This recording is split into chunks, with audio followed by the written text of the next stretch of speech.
Isang mapagpalang at magandang hapon sa ating lahat. Tayo'y muli ay nandito upang magbigay impormasyon at tumalakay na another topic sa Sabadong ito.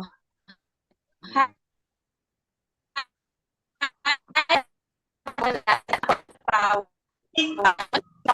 tayong nakahanda at hindi lang ako kasama nyo sa Sabadong ito. So, kumusta ka, Raisa, no? Kasi last time ng mga episodes namin is Ate Raisa, talagang ito yung signal niya. But for now, maganda na yung stable na yan ni Ate Raisa. Ate Raisa, kamusta ka naman? Hello sa mga kasama natin sa Kalambag, sa mga nanonood sa atin.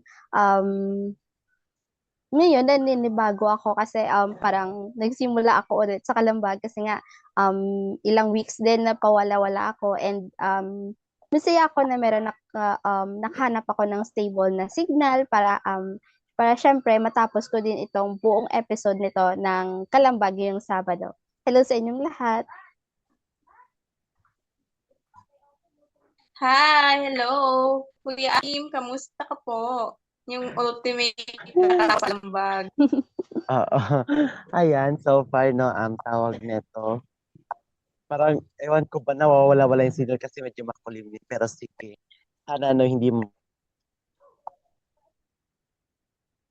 1 week na akong medyo nilalagnat kanan, but still, I'm still fighting for it din naman. Kasi nga, di ba, um, what do we call that?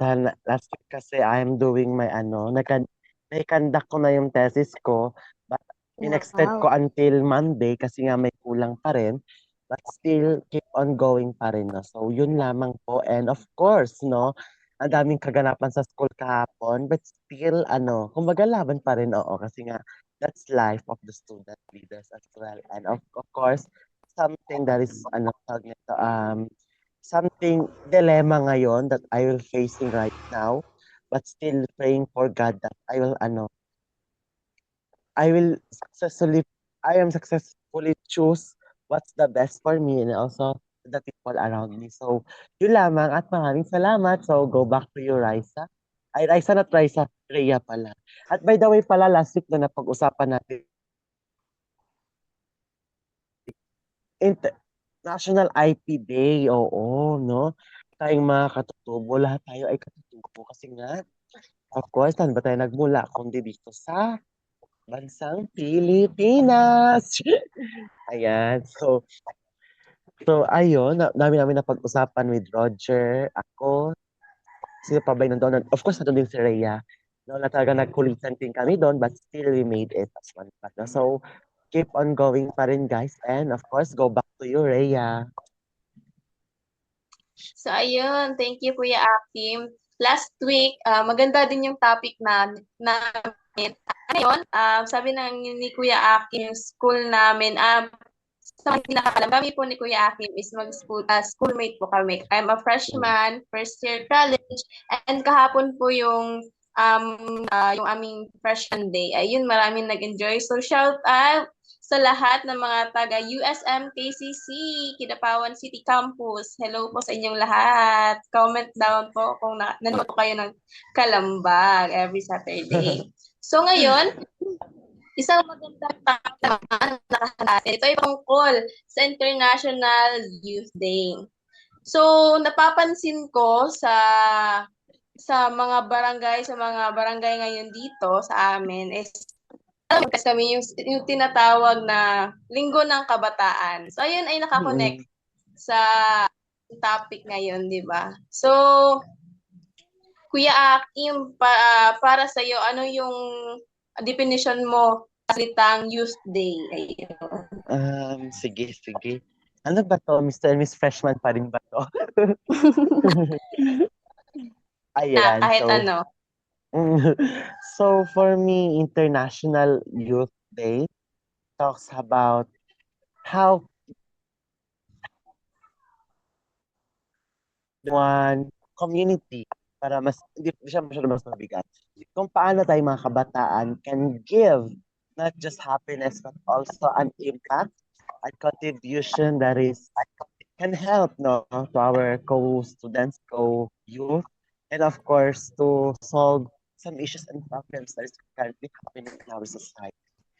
Because in the current days, we are not just, ano tawag nito, we are not just pa-eme-eme lang inside our community, but also youth can contribute a big impact that will change the world. Thank you so much. Char, oo. Ikaw naman, Raisa, sa tingin mo, ano yung International Youth Day? Oo. Sige lang. Tama ka naman dun kay Akim, ano, and para sa akin, madadagdag ko lang, yung International Youth Day siguro ay inilaan ng UN para ipaalala sa atin na hindi tayo kabataan lang, hindi tayo basta-basta lang na kabataan, may magagawa tayo. Sa International Youth Day, ang tawag dito, nire-remind tayo ng mga karapatan natin, ng mga maaari nating maiambag sa community at ang mga bagay na akala natin na hindi natin magagawa pero kaya naman natin gawin bilang mga kabataan. Yun lang. Ayokong dagdagan ng napakahaba kasi parang nakakahiya naman doon sa parang Miss Universe na sagot ni Kuya Akim. Hi, eme lang. Diyos ko. Oh, Mm-mm. hindi pa na aking sa ano kahapon. Kasi kahapon may Sirs and Mr. Fashion. Feel ko so ayun. So for me naman, ito yung International Youth Day. Syempre, ito ay patungkol sa atin mga kabataan. And yung yung day na yun, 'di ba, hindi naman siya as in like for a day. Sometimes yung mga facilities natin sa barangay or sa SK, 'di ba? SK yung tawag sa Sangguniang Kabataan. Ito ay yung mga grupo ng mga officials na naglilingkod sa atin. Sila yung mga kabataan, 'di ba? Na nagbibigay ng sila yung tumatawag ng officiality para sa mga kabataan. Para sa akin, kapag narinig ko yung salitang Youth Day, International Youth Day, ito yung parang pagkakaisa. Yung role natin bilang isang kabataan is hindi lang para maging para masing mga may kabataan sa isang komunidad. Ito ay kaakibat ng responsibilidad at may mga gampanin din tayo sa lipunan. Hindi lang tayo basta ng mga kabataan. Syempre, marami pa tayong mas magagawa kasi mas mga bata pa tayo kaysa iba, di ba? Kailan pa ba tayo matututo ng edad na tayo? Syempre, yung mga bata pa tayo, gumawa tayo ng mga aktibidades, ng mga gawain na tiyak natin yung sarili natin at yung komunidad natin. Gumawa tayo ng mga positive na ayun nga, mga hindi lang para lang kahit nasa simpleng kakayahan lang natin bilang mga kapatid.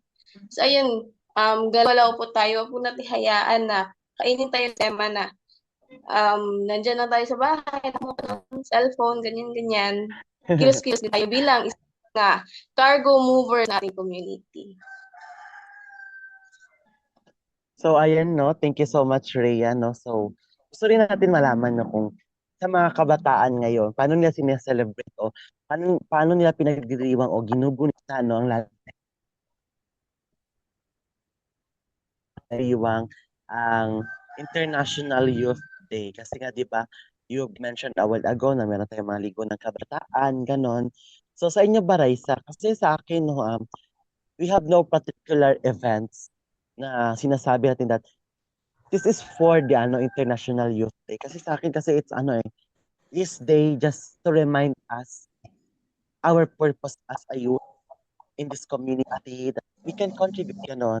And in some point sa akin, I celebrate this one through through attending advocacy trainings just like last week when I was attending when I was a participant in the local advocacy campaign of the in the Philippines, no, sa Mindanao yan hineld. Thank you so much in the Philippines, no, na binigyan niyo ako ng isang napakagandang pagkakataon na natin talaga mahasa yung kakayanan ko na ipaglaban At isa pa, parang how many years na rin na nagkakaroon ng MOA signing ang Kitapawat at saka of course in the Philippines dahil sa Kalambag, no? So it's a it symbolizes that hindi kami sabi ni Rena hindi lang tayo sa bahay lang nakatunganga, cellphone, gano'n. Although we use cellphone, but in a purpose, just like this Kalambag. And this Mm-mm. Kalambag is our way to celebrate the International Youth Day. Ayun, no? So, may platform tayo, may advocacy tayong sinusulong, and as well as, no, mas napapalakas natin, mas na-empowered tayo to fight for what we deserve. Ayan, so ikaw naman, Raisa, paano mo sineselebrate yung International Youth Day dyan sa inyo? O, of course, sa community nyo. Aside doon sa Linggo ng Kabataan, kasi na-mention na ni Rhea yun. Ako naman Kuya Kim, to be honest, hindi naman ako ganun ka-familiar. Kung hindi naman ako ganun ka-familiar, Ah, especially nung bata pa ako na meron palang International Youth Day. Actually, mga ilang years ko palang itong alam na nag-i-exist pala yung International Youth Day. Sorry, gusto ko po muna mag-sorry kasi medyo yung boses ko kasi nasakit yung ngipin ko at lumaki ah, konti yung pisngi ko dito. So okay parang lang yan, naging Raisa. chubby dito, tapos dito payat pa rin. So, yun nga, Okay balik lang tayo yan. doon. Mm. Balik tayo doon sa International Youth Day. Ngayon ko lang din siya nalaman nung nagpa-participate ako sa mga school activities, yun nga nung Mm-mm. nasali ako sa SSG, ganun, ganun. Pero kung mga pagdiriwang, ganyan, ganyan, walang masyadong pagdiriwang, Kuya Akim, parang simple day lang siya and siguro yung mostly na ginagawa ko doon na connected din siya sa International Youth Day is yun nga yung nagpa-participate ako sa Linggo ng Kabataan na ginagawa ng SK namin, which is nasabi na rin ni Rhea, and siguro yun pa lang yung masasabi ko na nagkaganapan sa na experience at mai-experience ko sa International Youth Day. Kaya looking forward ako na baka siguro sa susunod meron talagang program or like mga symposium, mga ganun, 'di ba? Para Mm-mm. na gawin, 'di ba, sa International Youth Day para ipaalala yung um mga rights or like Mm. um mga bagay na pwedeng gawin ng mga kabataan. So, yun si akin. Wala akong Mm-mm. masyadong experience na related sa International Youth Day. No, Raisa, no. Don't tell that. Kasi being here in Calambag is another way to celebrate International Youth Day. Sa pag-join natin dito every day, this is it. Oo. Kasi nga, di ba, just what I have said, no, na we have our advocacy, which is child participation. No, we encourage more child leaders, no, in different schools, out of school youth ba yan, no, to participate in this platform. And this platform also, they can speak, they can listen, and doon pa lang, ano na natin yung rights nila, na-enjoy na nila yung rights nila. And that's a very, very, that's a binusra, major impact sa kanila. Kasi nga, di ba, tawag nito, we have different, we have different advocacies, no? Spreading awareness, ganon. Of course, yun na yung Raisa. Nakamit mo na. Oo. Sa harapan mo na. Oo. So, ikaw naman, Rhea, baka may gusto kang idagdag.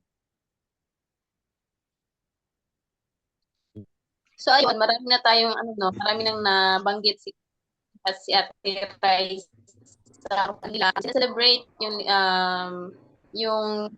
Youth Day. For me, hindi naman talaga kapag sinasabi kasi sineselebrate, talaga yung bongga, yung kaganapan. Siyempre, ako yung salamat no na kabilang ako sa Kalambag and proceed. So ayun, nagpapasalamat ako sa Inat Philippines kasi last August 7,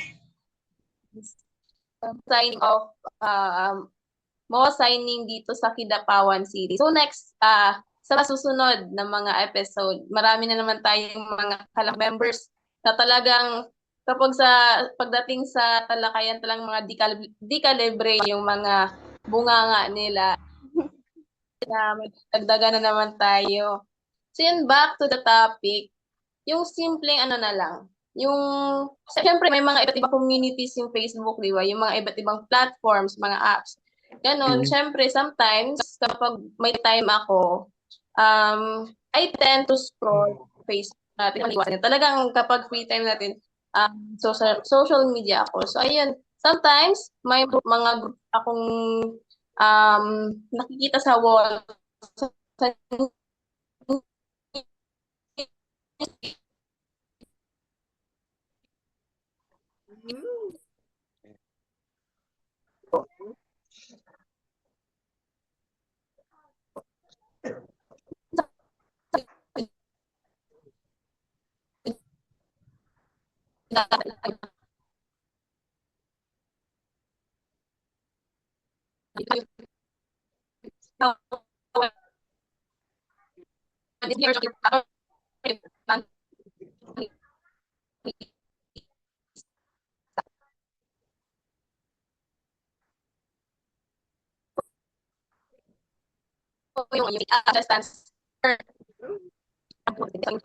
kung mayor, napaka-active. So, ayun. Isa na dun. And, mga activities such as, yes, pang tatlo na kung nagbanggit na patungkol sa Linggo ng Kabataan, hindi lang siya from high level, ano siya, ngayon, nasa city level yung mga contest. May mga ball, sports, ball games, talino, and ano pa ba? Ano pa may contest? Ayun, tagisan talino, painting, ganun. So, marami talagang mga activities ang government. Hindi, may mga NGOs din tayo. Isa na tayo sa mga produkto nila. So, ayun. Thank you, Kuya Kim. Back to you. Ayan, no? Ang dami palang mga activities dito, no? And yun na yun. Yun yung way natin. Kasi when we say celebration, it talks about lot of foods, party. Iniisip natin. Tignan natin ito parang sometimes nawawalan tayo ng interest pagdating dyan. And that is why we celebrate this through making an action. No? Yung action talaga. Yung pagkakaroon ng action natin, yung kung paano natin gawin, no? Yung bagay na siya makakatulong sa karamihan. And yun yung celebration para sa atin. And of course, alam natin na may iba't ibang hamon, no, na kinaharap ang mga kabataan sa kasalukuyan, no? Hayaan kung kayo na muna mauna, no, na mag-discuss na ito. Sige daw. Sige daw. Talaga yun yung mga tawag nito. Magbigay lang ng baka ubusin niyo lahat. Mga nasa dalawa lang. Oo. Oo. Nasa dalawa. Kasi ang dami rin kasi, no? Di natin kayang isa today. No? So, sige, memorize kasi ko yun nandyan. Ikaw yung standing strong. Sige, go ahead. Ako naman Kuya Akim, of course marami talagang mga like mga problema or mga usapin na dapat talakayin when it comes sa security, sa protection ng mga kabataan, ano. Isa na dito yung mga batang ano tawag dito, na nanganganak or teenage pregnancy, 'di ba? Kasi hindi talaga siya matapos-tapos, and um may mga napapanood ako mga documentaries na pabata ng pabata yung mga Mm-mm. nabubuntis, yung mga Mm-mm. nanganganak ng hindi tama sa oras. So Mm-mm. and pangalawa naman, sabi mo dalawa lang. So lilimit ko talaga to sa dalawa lang. So yung pangalawa talaga is yung hindi pa rin talaga accessible yung free na education dito sa atin, ano, kasi marami pa rin yung hindi nakakapag-aral ng kahit marami naman tayong state university and colleges, Mm. and kahit meron namang mga scholarship, hindi naman lahat nakaka-avail, ano. So yun siguro yung dalawa sa nakikita ko na parang mga major problem na kinakaharap ng mga kabataan sa panahon natin ngayon. So, yun lang. Yun yung dalawang nakikita Ayan. ko. Ayan, mag-check-an sa kabaranggayan muna tayo, Raisa. Pagdating ba sa basic education, just like elementary and high school, may mga collections pa rin bang tawag nito? When it comes sa homeroom, sa PTA, may mga collections pa rin bang tawag nito, nangyayari? Of course, dati sa homeroom PTA is meron talaga collection yan per classroom na magbabayad ng ganito, sa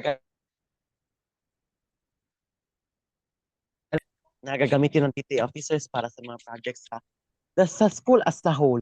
May mga ganyan pa rin ba? Siyempre, naalala ko pa dating, nung elementary ako, we have our maintenance from gas cutter. Oh, nagbabayad pa kami ng gas cutter that time. Iba pa yung school obligation na tigwa 100. Yung ganon, may mga ganon pa rin ba dyan? Oo. Um, Siguro meron naman kuya, pero hindi siya no, hindi siya pinipilit. Kasi kami yun nga nasa taas talaga kami ng bundok. Bundok talaga siya and Oo. kaya sumasakay pa ako ng habal-habal kapag uuwi kasi aakyat pa talaga ng bundok. So dito sa amin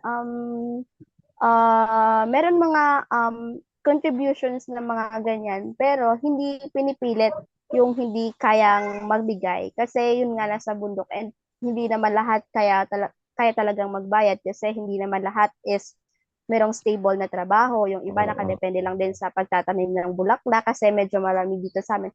Pagtatanim ng mga bulaklak, mga gulay, mga ganyan. So, yung may kaya, yun Mm-mm. lang yung parang nagdo-donate sa mga ganyan. So, pero nangyayari pa rin siya kasi na-experience Mm-mm. ko nung last nag-attend ako ng PTA meeting ng kapatid ko. So, pero naman siya, pero hindi pinipilit ng mga teachers kasi yun nga hindi naman lahat talaga is may stable na trabaho dito sa amin. So, parang ang Yes. nangyayari, donation na lang talaga siya, Kuya Akim. Oo. Mm-mm. Ganon. Oo, kasi you know what, Raisa, sana dumating din yan sa inyo yung parang no collection policy ng Kidapawan City. We're in, of course. We're in, oo. Um, Pinagbabawal talaga, mahigpit na pinagbabawal ang pangongolekta, kahit donation. Although donation, di naman pinagbabawal. Halimbawa, yung, parang yung contribution, ganon, chuchu yung parang ang baga, no, ganon. Mm-mm. Parang, oo, binawal na yon, oo. That is why, ang city government ng Kidapawan is, kumbaga, meron silang inilaan na pondo, which is yung special education fund na binibigay sa mga PTA, sa mga homeroom PTA, no. I think ngayon is 400 at last year. Ngayon na year kasi Mm. parang umiba. Hindi ko na sasabihin kung ano. Kayo na mismong umalam, oo, kung anong Mm-mm. nangyari. Oo, basta last year kasi, parang nahati siya eh. I don't know, Mm-mm. 60% sa PTA, 40% sa homeroom PTA, pero parang kailangan pa rin mag-submit ni teacher ng yung parang proposal something. Ano yung mga Mm-mm. kailangan sa school? Of course, permado yan ni SSLG President. Oo, permado yan ni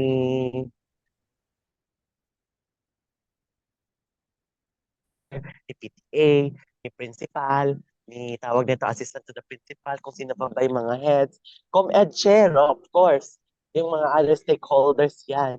No, bago makukuha yung item na para sa kanila. So sana ganun sa lahat ng bansa na accessible to all. Kasi it was stated under our 1987 Constitution. Correct me, Article 14 ba yun? Article 14 Section 1 and 2, ganon. If I'm not mistaken. Sorry, kasi parang naalala ko doon sa seminar namin sa Mm-mm. local advocacy training na nakalagay doon na dapat ang edukasyon daw ay accessible to all. From elementary to college, of course. Ano nangyari? Oo. Pero papanon tayo, ba't gano'n? No? Walang Ano naman, education. O pero sige, Kuya Raisa, go Akim, ahead. kasi Oo. baka pag may nanonood na teacher dito mapag-rate na ako. So, hindi na, yung parang ganon, yung ganon na parang may mga donation para sa mga ah, electric fan, mga ganyan-ganyan. Hindi siya ginagawa upon enrollment. Oo. Pag nag-enroll ka, papapasukin ka pa rin. Mm-mm. Kailangan mo lang talaga lumapit and mag-approach sa teacher and yun lang kapag Negotiation nag-PTA lang. meeting na oo ganun lang. dun sa hindi naman siya upon enrollment nangyayari, pero Oo, nangyayari. oo. Kasi, kasi rin, no, ina-allow naman yung donations. Kasi, syempre, sino pa ba hindi tatanggap ng donations, di ba? Oo. Ayun lang, kailangan talaga, no, na hindi naman kasi lahat makakapagbigay ng donation. Mm. Pero sana wag naman natin gawin into personal na lahat na, hala, dito siya pinibagsak kasi nga may donation yung nanay Oo, niya. Oh oo. my God. Wag ganon. Wag naman natin masyado ipakita na mukha tayong pera. Joke lang. Oo. Bahala kayo dyan. Sa matamaan lang, oo. So, pero with disclaimer to, ito po ay idea lamang po ng mga member ng Kalambag at Mm. kinalaman ang Inat Philippines. Ito lamang ay sariling opinion lamang po ng mga kabataan sa Kalambag. Ayan. Para safe tayo, oo. Then, of course, no, di na, of course din naman, no, mahalaga rin yung edukasyon talaga. Especially, no, I heard the news na hindi nagpantay yung ratio natin when it comes sa students na mga person with disabilities sa teacher na nagtuturo ng STED, no? Mm. Special education ng mga students. Oo. Kasi I heard is 1:3:30. And ang nangyayari kayo is 1:60, ganon. So, syempre, ikaw teacher, kahit nga 10 ata yan, if yung special needs niyan is iba-iba, syempre ikaw mga kauo, no? So, ayun, parang hindi pa rin natin nafe-feel yung impact na sinasabi nila when it comes sa education, no? Mm. Talagang yes, we have equality kasi nga lahat tayo pwede pumasok, pwede makakapag-aral, but equity, yun yung wala. Yun yung lagi nating hinahanap na hanggang ngayon ay talagang sarap pa rin, sad to say. This is the reality that we have. No? Na talagang, oh my God, kailangan niya pumasok. Pero, paano siya makapasok? Eh, wala naman siya ganun, no? Mm. Even though we have the RA, RA 1156-0, yung Inclusive Education Act na nakasaad doon is, ayun, parang nabasa ko yun na the government will provide for the needs of the SPED students, no, yung mga person with disability, students natin, when it comes sa education. Yung mga gamit-gamit nila, ganun, no? But sad to say, ayun, ganun pa rin. So, no, hoping, no, na sana mapaglaanan tayo ng budget, no, para Mm. doon sa ganun ay mabigyan ng oportunidad ang lahat na makapag-aral ng di sila madi-discriminate sa society natin. Ayan, ang lalim ng cheka natin, no?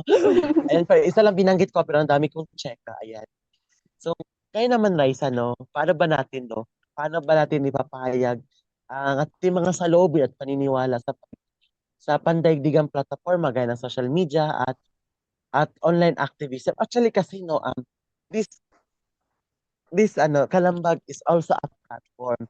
So, marami pang platform na ginagamit, online platform, ano ba dyan, mga online activism na yan. So, dito ba, how can we express our opinions using the social media? Siyempre, mga kabataan tayo, of course. No, na tawag nito. We have, yes, we have a Voice. freedom. Oo. So, may mga freedom tayo to freedom of expression, freedom of speech, ganon. So, paano natin may papahayag yung ating saloobin at paniniwala sa mga pandaigdigang platforma gaya ng social media at online activism. So, of course, ikaw mauna. Oo.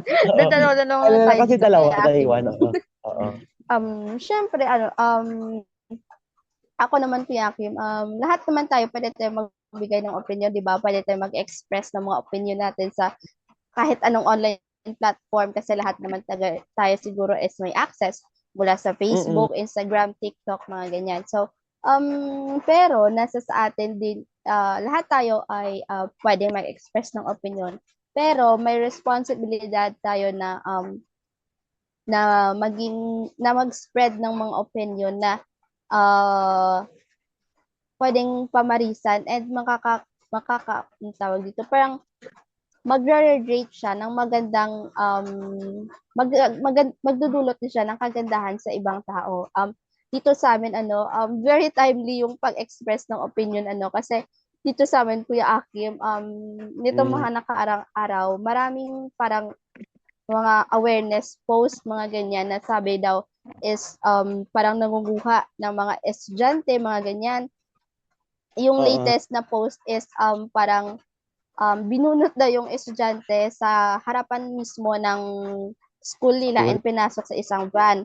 So kami hindi naman namin alam kung totoo din or what kasi wala pa din kami namang pasok. Medyo late pa yung pasok namin. So sabi daw is binunot. So and later on napag-alaman na parang maling information naman pala yon and parang sabi daw is ano tawag doon? Parang sinundo naman ata yung student na yun and hindi siya dinukot. So, um, doon ano natin na lahat tayo is may freedom na mag-express ng ating mga opinion and mag ano ka pa dyan ng mga awareness posts, ng mga ganyan-ganyan. Pero, nasa sa atin din yung responsibilidad na alamin kung tama ba yung pinapanigan natin, kung mga opinion ba natin is nakabase sa mga tamang informasyon, kung ang informasyon ba na kinuna natin na yun is reliable. Kasi Oo. alam mo naman Kuya Akim na uso din ngayon yung pagbibigay ng opinion.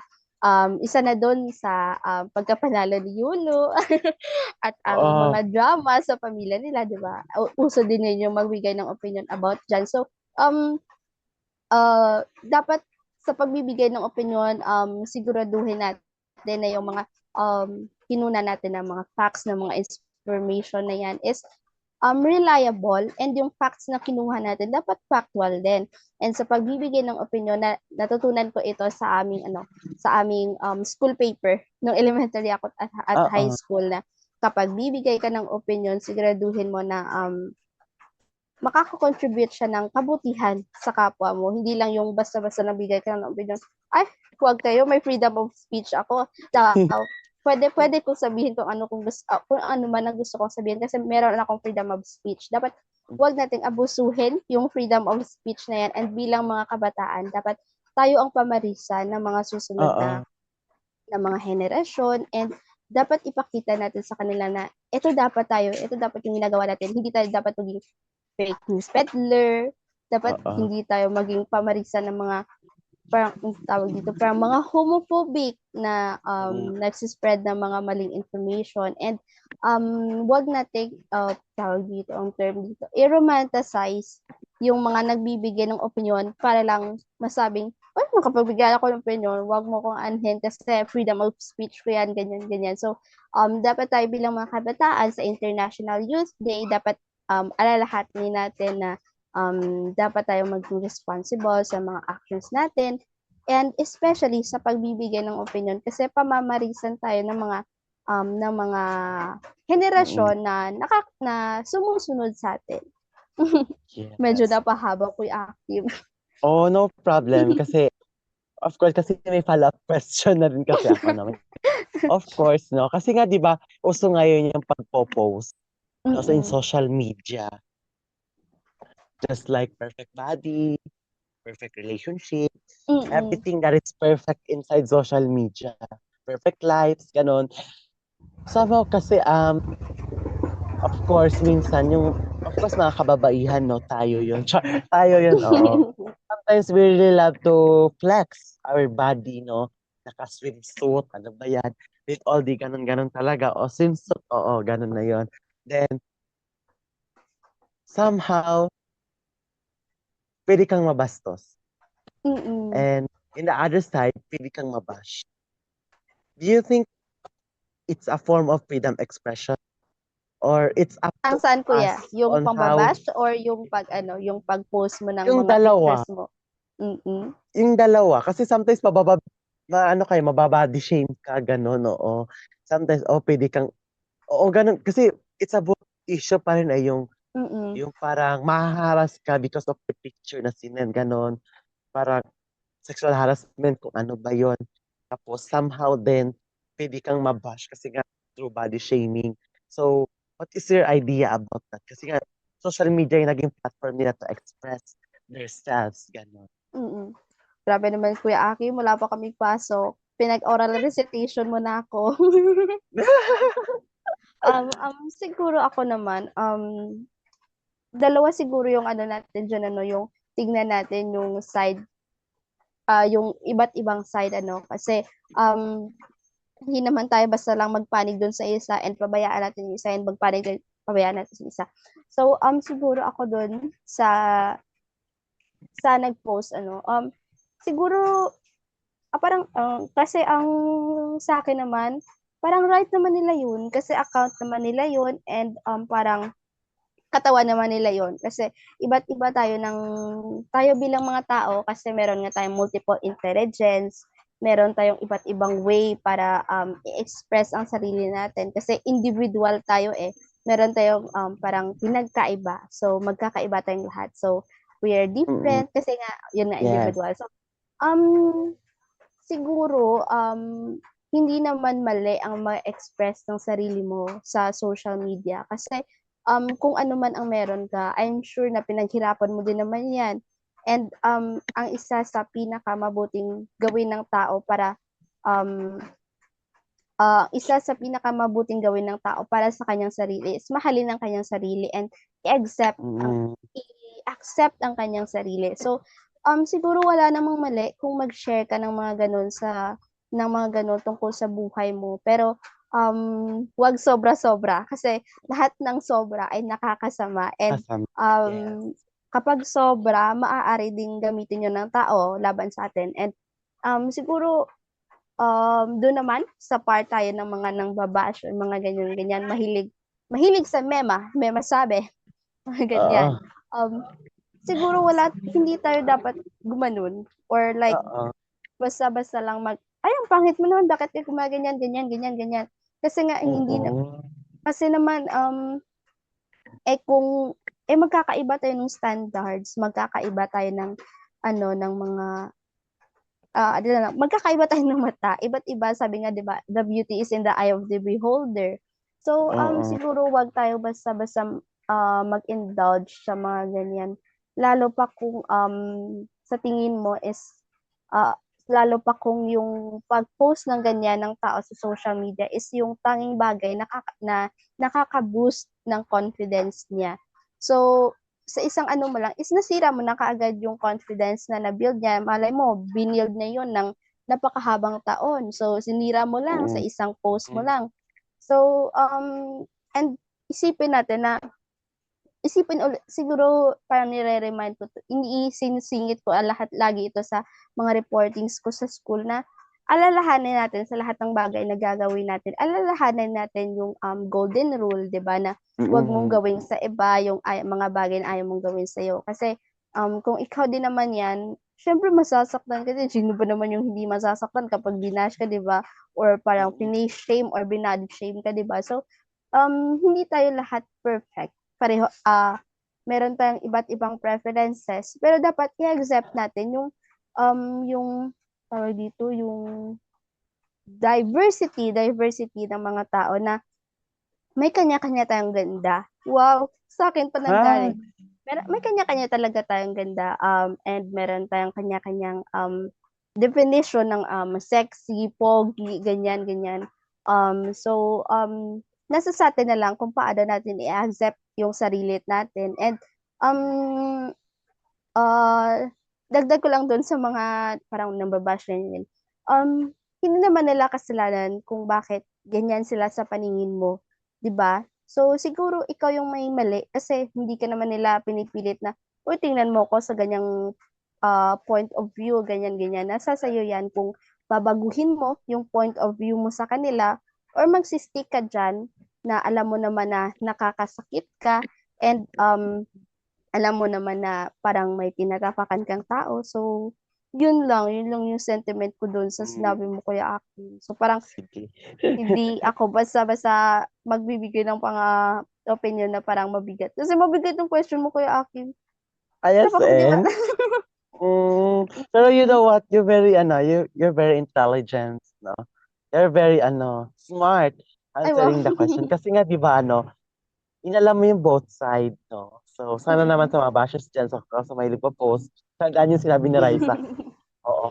Kaya nga, alam, kaya nga, di ba, no? Talagang sinusulong natin yung yung body positivity, ganon, as Mm. well as yung tawag na to, proper way of using social media, no? Na in every click, we can, tawag dito, maaaring ikabuti o ikasira natin yan. Mm-mm. So, be careful. No? Be careful. Yan talaga yung masasabi ko. So, ngayon naman, Raisa, no? Of course, may mga magagandang bunga. If nagkakaisa tayong mga kabataan, no? Sa pagsulong ng, of course, sa pagwakas o tawag nito, pagtugon sa mga pandaigdigang isyu gaya naman ng mga ng klima, of course, climate change tayo, we are sa atin dito ngayon sa Kidapawan, we have the Canopy 25 project of our mayor, no, na Mm-mm. magtanim ng puno, no, para mahibsan itong climate change na nangyayari sa community natin, no. So, ayun, usong-uso yung tree planting dito talaga. And of Oo. course, karapatang pantao, ang daming karapatang pantao, just like karapatan makapag-aral, no, yun talaga sinusulong natin sa Init Philippines. Mm-mm. Karapatan ng mga bata under UNCRC, na tayo mga kalambag mismo ang nangunguna dito. We have SIDAW, karapatan ng mga kababaihan. Ayan. We have also yung mga karapatan ng ating mga persons with disability, karapatang mamuhay, kalayaan sa pagpapahayag, yung kanina pinag-usapan natin, no? Mm-mm. No? Kasi kung ikaw lang isa yung kikilos, Rice, alam mo yon Rice, na kung ikaw lang mismo yung kikilos no, napakabigat para sa akin, no? Yung Totoo. sa'yo kanina, Raisa, na yung sinulong natin na yung yung doon sa body positivity na sinasabi natin Mm-mm. na kasi post naman niya yan, no? So, ba't naman natin pakikialaman? Of course, Totoo. no? But we should always, may mga limits Yes, pa rin, totoo. no? May So, limit. kung tayo rin mismo, kung tayo lang yung magsusulong ng ganon, of course, hindi siya empowered kasi nga tayo lang. Parang isa laban sa lahat. Ano ba to? So, kung mas marami tayo, oo, mas madali nating maisusulong yung advokasya na ating pinaninindigan, no? Yung talagang pinaglalaban ng bawat isa. At of course, sa education, dami na rin nabanggit kanina, no? Yung mga dapat na maibigay para sa kanila. So, sa iyong opinion na Raisa, no? Paano dapat maging aktibo ang mga kabataan sa pagsulong ng kapayapaan at pakikiisa sa pangdaigdigan antas o pangdaigdigan antas, it means highest level. Mm-mm. So, paano dapat maging aktibo tayo mga kabataan daw sa tawag nito? Saan na ba yun? Ayun. Sa pagsulong ng Pakikisa. mga ng kapayapaan at of course mga karapatan sa pandaigdigang level, of course. Sige nga, right? Ako naman Kuya Kim, ako naman lagi dito kasi wala si Rhea. Siguro unang-una diyan para sa pagsulong ng mga karapatan ng kabataan sa pandaigdigang larangan is you should walk the talk. Hindi ka lang talk ng talk and you don't Oo. walk. Oo. Kasi ano yung mangyayari kapag um talk ka lang ng talk nga, 'di ba? Hindi mo sinasamahan ng galaw, hindi ka gumagawa ng paraan para mangyari yung mga lahat ng sinasabi mo, 'di ba? Um, Kasi kapag hindi ka naman gumalaw, wala naman ding mangyayari, 'di ba? So, na dyan, you should walk the talk. And pangalawa, dapat alamin mo kung ano yung talagang sinusulong mo. Kung ano talaga yung bagay na gusto mong i-pursue and parang ina-advocate mo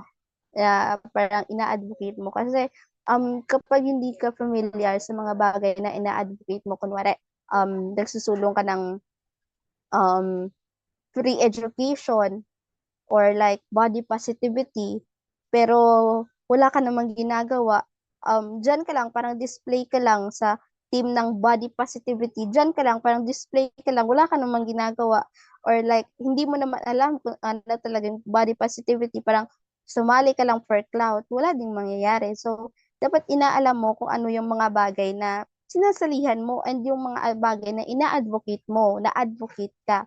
So, next naman, dapat piliin mo din yung mga parang mga grupo na sinasalihan mo kagaya ng Kalambag kasi yung Kalambag nakikita natin na parang may progress or like may ginagawa talaga nila yung mga bagay na um sinasabi nila, 'di ba, sa parang nangyari ito sa parang may timeline tayo ata nito Kuya Akim ano nung last na parang gumawa tayo ng mga timeline ng mga bagay na ginagawa natin per area, mga ganyan.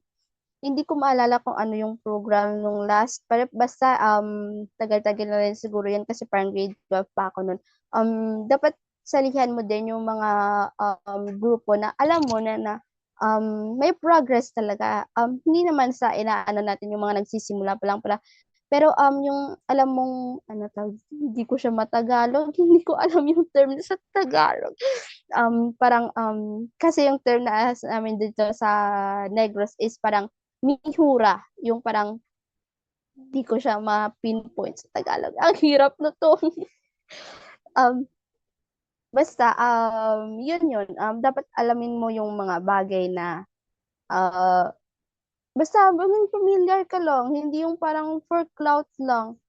Kasi wala talagang mangyayari sa'yo kapag ginawa mo, parang sinalihan mo yung mga bagay-bagay for clout lang. Kasi magiging parang display ka lang dun and parang wala ka ding maakukuha dun kundi parang pag-uusapin ka lang ng iba, sasabihin lang na ano ba to, para wala naman tong ambag, ganyan. Basta sabihan ka lang na parang barbell ka lang, pabigat ka lang dun sa team nyo. So, yun Kuya Akim. Ewan ko kung tama po yung sinasabi ko dito. Pero yun yung sa tingin ko yung dapat gawin natin para um, sa pagsulong natin ng mga karapatang pangkabataan sa pandaigdigang larangan.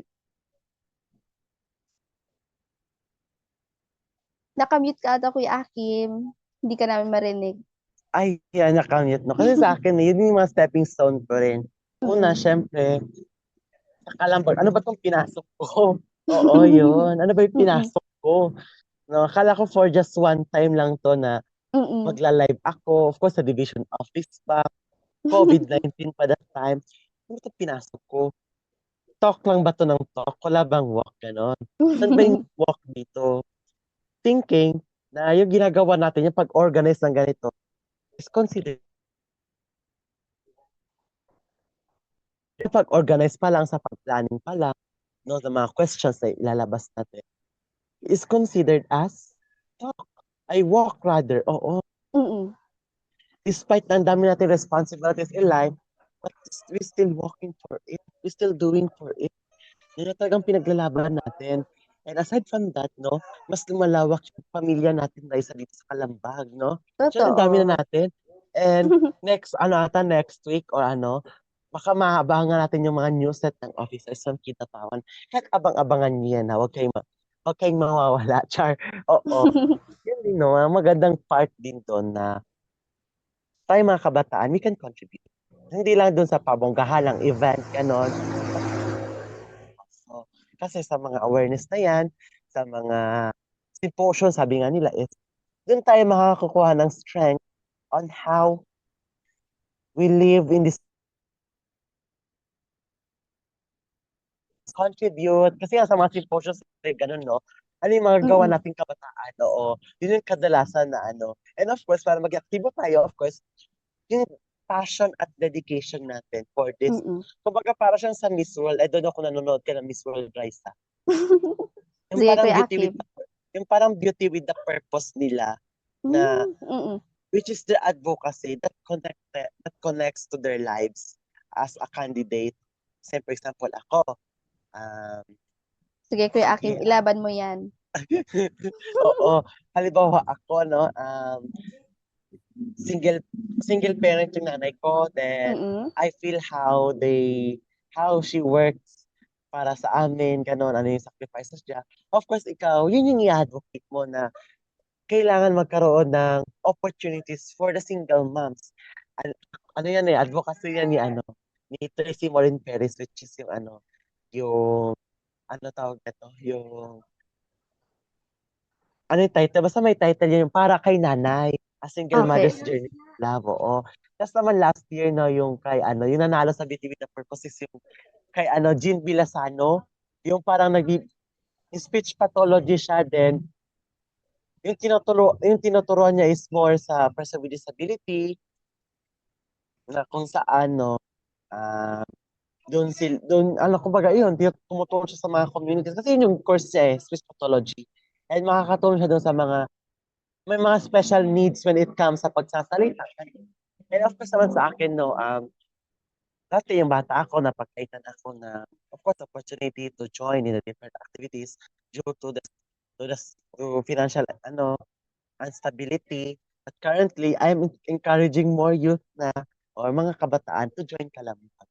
No? So, yun yung mga dedication. And of course, kailangan nating aralin kung ano yung mga gusto natin o yung mga bagay na pwedeng tawag nito, um, pwede nating gamitin na knowledge na maibigay sa mga kabataan, no, na maaaring magamit din nila in the future. And of course, para mas dedicated talaga tayo, aralin natin kung ano yung advocacy natin.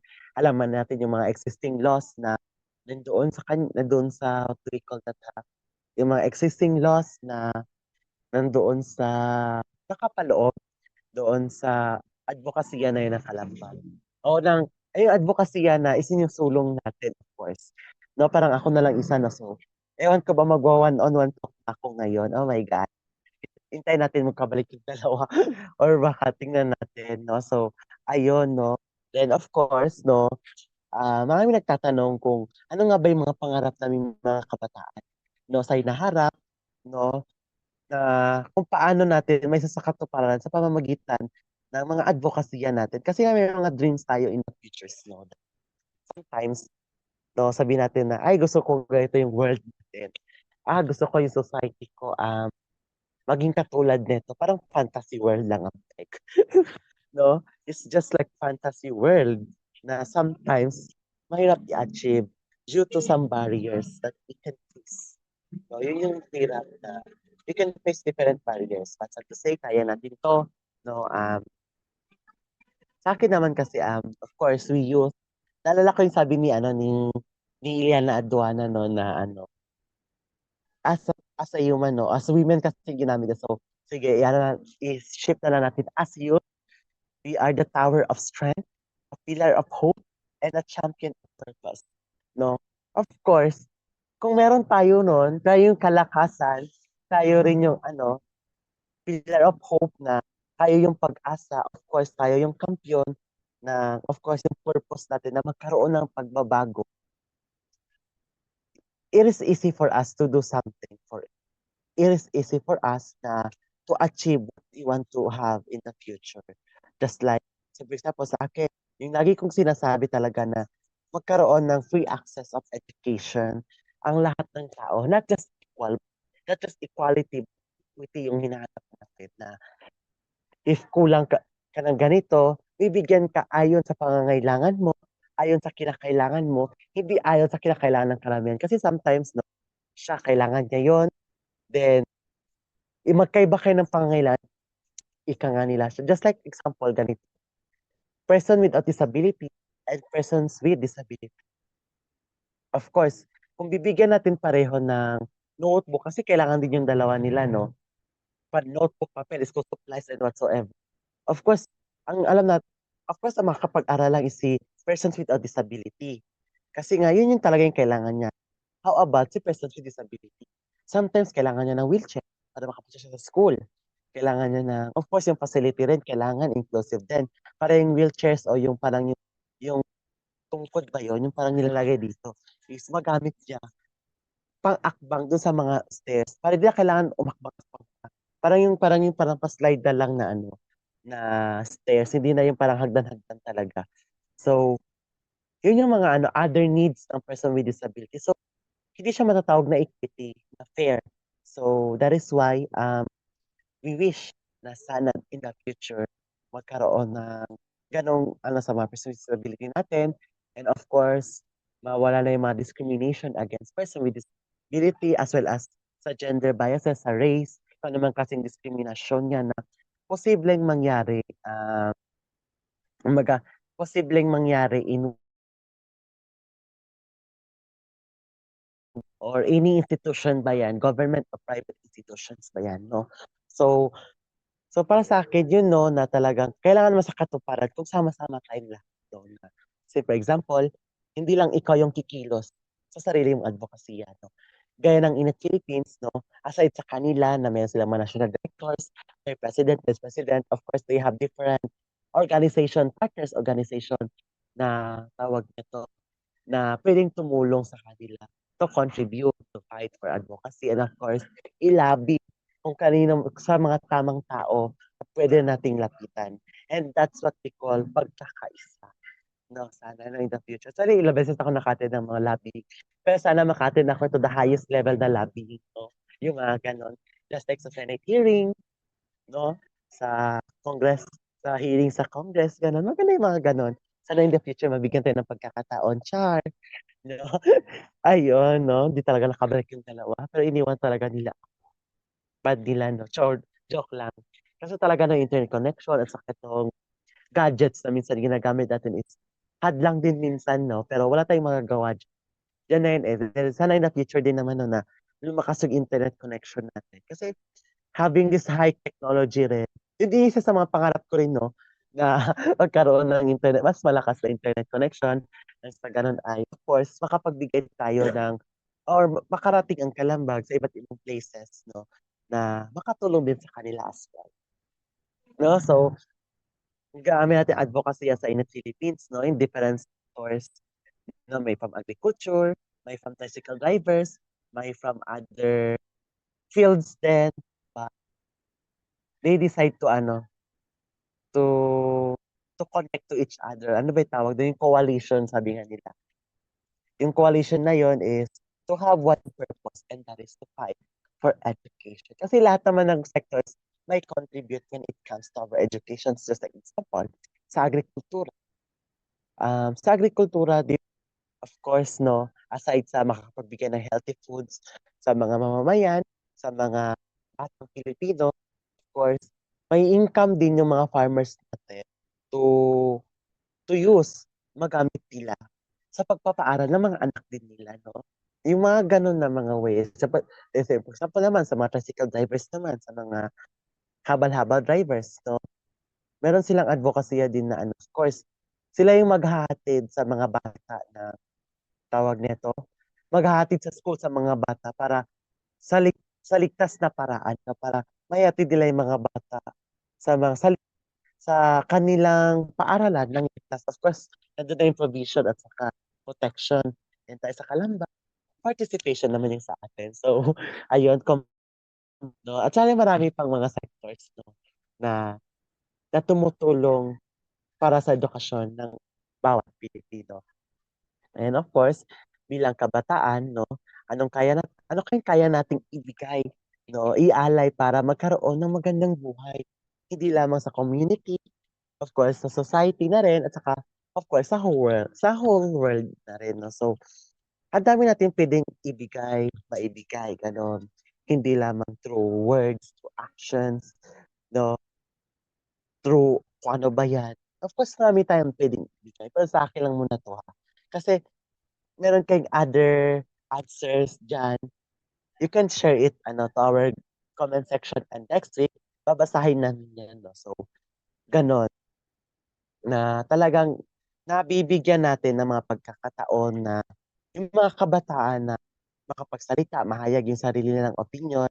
And of course, yun yung, yung makapagsalita tayo, maibigay natin yung kung ano yung nasa puso natin sa maraming tao. Which is good enough to say that we all youth are empowered enough to change the world. So, yun yung magandang matters na pwede nating maialay sa buong mundo. And of course, i-build yung self-esteem nila.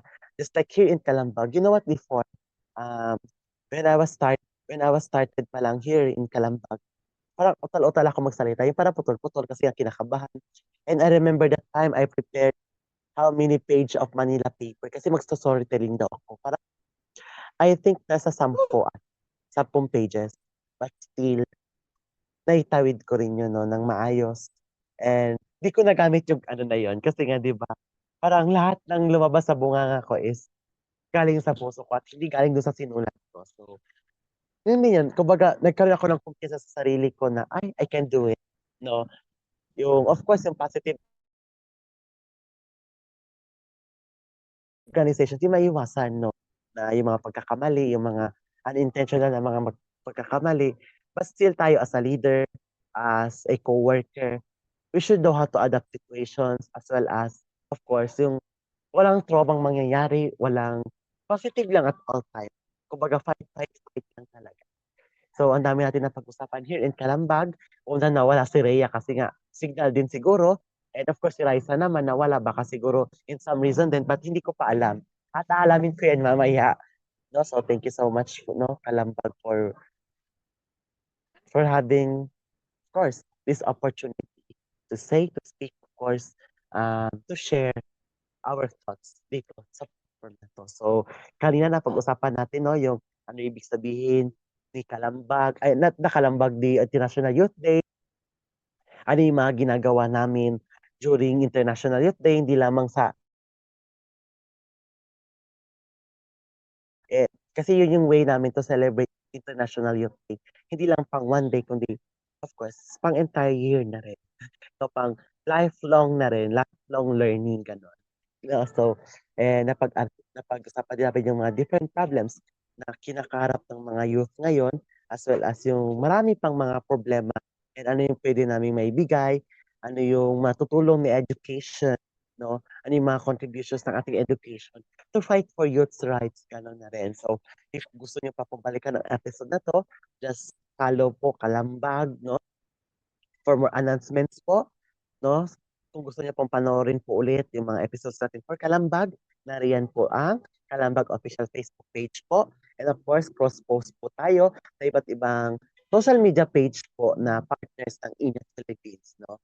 We have different schools po na partner po. So, pwede rin po kayo manood doon. And lastly po, meron din po tayo mamayang gabi, no? Lifelong learning din yun siya, no?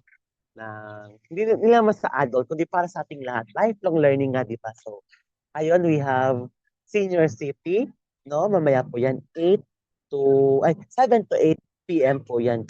Kada Sabado rin po yan. And meron din po tayong, para mas maganda o mas inklusibong lipunan, no? Sabi nila, meron tayong inclusion or inclusion na at mapapanood po yan every afternoon, every Wednesday po, sorry, 3 to 4 p.m. din po yan siya. So, sana po, sundan niyo po palagi ang mga programa ng Ingat Philippines, no? I-follow nyo rin po ang official Facebook page po ng Ingat Philippines, as well as ang Kalambag po ay mapapanood din po sa YouTube page po ng Ingat Philippines. So, ayun po, muli po, ako po si Akin Tulfog, ang inyong lingkod. Ako I'm a youth, of course, no? Challenge na rin po. Of course, I can contribute to our community na rin. So, ayan, thank you so much for watching for us. No? Thank you so much, Inet Philippines, for this wonderful opportunity and sa lahat ng mga nanonood sa Kalambag. Maraming maraming salamat sa inyong lahat at isang mapagpalang araw sa ating lahat. Goodbye po and God bless us all.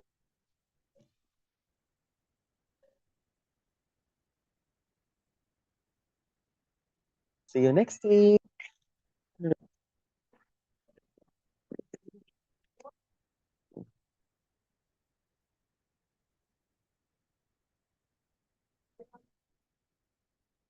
See you next week. God bless us all. See you next Saturday. Of course, may part 2 pa to. Mm.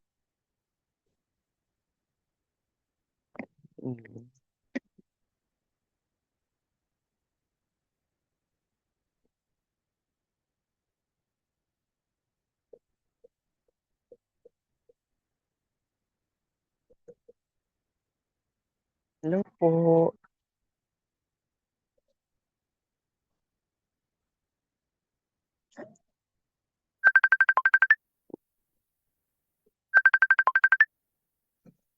Mm.